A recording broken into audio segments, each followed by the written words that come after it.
Sir ఇప్పుడు present చూస్తే gold market అయితే బాగా బుల్ రన్లో ఉంది. అంటే ప్రజెంట్ మన గోల్డ్ సేఫ్ అనుకోవచ్చా? And present inflation rupee depression బట్టి గోల్డ్ ఇన్వెస్ట్మెంట్ ఎంతవరకు కరెక్ట్ సార్? సో బేసిక్గా మనకి గోల్డ్ ప్రైస్ అనేది ఇంకొంచెం కూడా చిన్న జంప్ మైండ్ జంప్ వచ్చే అవకాశాలు కూడా ఉన్నాయి. ఫెడ్ ఇంట్రెస్ట్ రేట్ కట్ కూడా రాబోతోంది. సహజంగా ఫెడ్ ఇంట్రెస్ట్ రేట్ కట్ జరిగినప్పుడు గోల్డ్ లో కూడా ఒక జంప్ వచ్చే అవకాశం ఉంది. కానీ యాజ్ ఆఫ్ నో గోల్డ్ మనం పరిగణిస్తున్నప్పుడు ఓవర్ హీటెడ్ గానే కనిపిస్తుంది.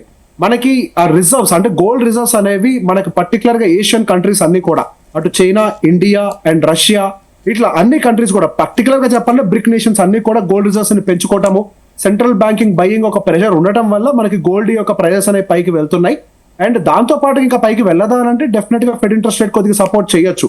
కాకపోతే లాంగ్ టర్మ్ ఇన్వెస్ట్మెంట్ కి మేబీ రిటర్న్స్ గతంలో ఇచ్చినంతగా ఇచ్చే అవకాశాలు అయితే లేవు. వాటితో కంపేర్ చేస్తే బెటర్ బెట్ అంటే గోల్డ్ కొనుక్కోవాలి అనుకున్న వాళ్ళు గోల్డ్ కొనటం కంటే బ్యాంకులు నమ్ముకునే వాళ్ళు ఎఫ్డీలో పెట్టుకోవచ్చు, లేకపోతే అదే ఈక్విటీ మార్కెట్స్ నమ్ముకున్న వాళ్ళు అయితే డెట్ బేస్ ఫండ్స్ లో పెట్టుకుంటే అట్లీస్ట్ ఒక స్టేబుల్ 7% రిటర్న్ వస్తుంది.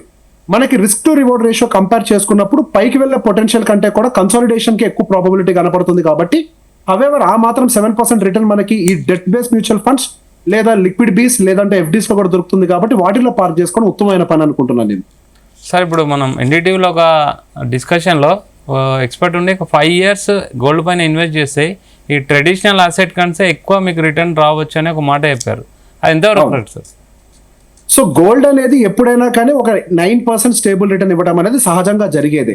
అదేం పెద్ద కొత్త విషయం కాదు. అంటే ఈక్విటీ దీనికంటే కంప్లీట్ ఇన్లో ఇన్వెస్ట్ సైడ్ మళ్ళొచ్చా? సో ఇక్కడ కంప్లీట్ గా ఇన్వెస్టర్స్ అనేవాళ్ళు వన్ సింగిల్ డైరెక్షన్ మూవ్ అవుతారు అనుకోవడంలో కూడా మనం పొరపడాలి. ఇప్పుడు ప్రాఫిట్ బుకింగ్ అనేది సహజంగా ఏ కోణం నుంచైనా మొదలవ్వచ్చు. ఇప్పుడు బిగ్ ప్లేయర్స్ ఎవరైనా గోల్డ్ కొనేటప్పుడు మన రీటైలర్స్ కొన్నట్టుగా ఫిజికల్ అసెట్ లాగా కొని ఇంట్లో బ్యాంకుల్లో పెట్టుకోరు. వాళ్ళు కొంటే బులియన్ మార్కెట్ లోనో లేకపోతే గోల్డ్ ఫ్యూచర్స్ రూపంలోనో కొంటూ ఉంటారు. సహజంగా ఇంతటి ర్యాలీ పైకి జరిగినప్పుడు సహజంగా వాళ్ళు కూడా కొంతవరకు స్లోగా ప్రాఫిట్ బుక్ చేయడానికి ప్రయత్నం చేస్తూ ఉంటారు.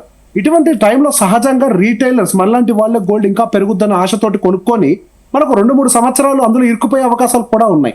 సో వాళ్ళు చెప్పిన దాంట్లో కూడా మనం అర్థం చేసుకోవాలి. ఒక 5 year టైం ఫ్రేమ్, ఈ 5 year టైం ఫ్రేమ్ లో 2-3 years కన్సాలిడేట్ అయినా కానీ తర్వాత 2 years లో మళ్ళీ బుల్ రన్ వస్తుంది యాంటిసిపేషన్ తో మేబీ ఆ మాట చెప్పుండొచ్చు కాక. కాకపోతే అటువంటి ఒక బుల్ రన్ కూడా స్టాక్ మార్కెట్ లో వచ్చే అవకాశాలు కూడా మరింతగా కనపడుతున్నాయి. దానికి గల కారణం గత 1 year గా టైం కరెక్షన్, ప్రైస్ కరెక్షన్ 2 కూడా జరిగాయి. దాంతో పాటుగా ఎకనామిక్ బూస్ట్ చేసే విధంగా ప్రభుత్వాలు పనిచేస్తున్నాయి. అండ్ అదే విధంగా టారిఫ్ రిలేటెడ్ అన్సర్టనిటీస్ తగ్గించే విధంగా ఇండియా అండ్ యుఎస్ గవర్నమెంట్స్ కూడా పనిచేస్తున్నాయి. అండ్ రీసెంట్ గా వచ్చినటువంటి యుఎస్ ప్రెసిడెంట్ ట్రంప్ కామెంటరీస్ లో ఇండియాని టార్గెట్ చేయకుండా మళ్ళీ చైనా టార్గెట్ చేయడం మొదలు పెట్టారు.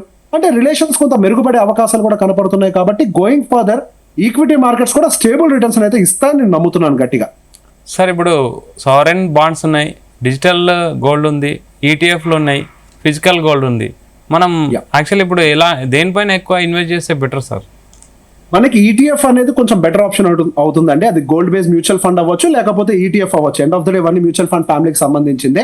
మనం ఎప్పుడైతే ఒక ఫిజికల్ గోల్డ్ కొంటామో భవిష్యత్తు కోసం అని చెప్పి అన్నెసరిగా మనం దానికోసం జిఎస్టీ ఇప్పుడు పే చేయాల్సి ఉంటుంది.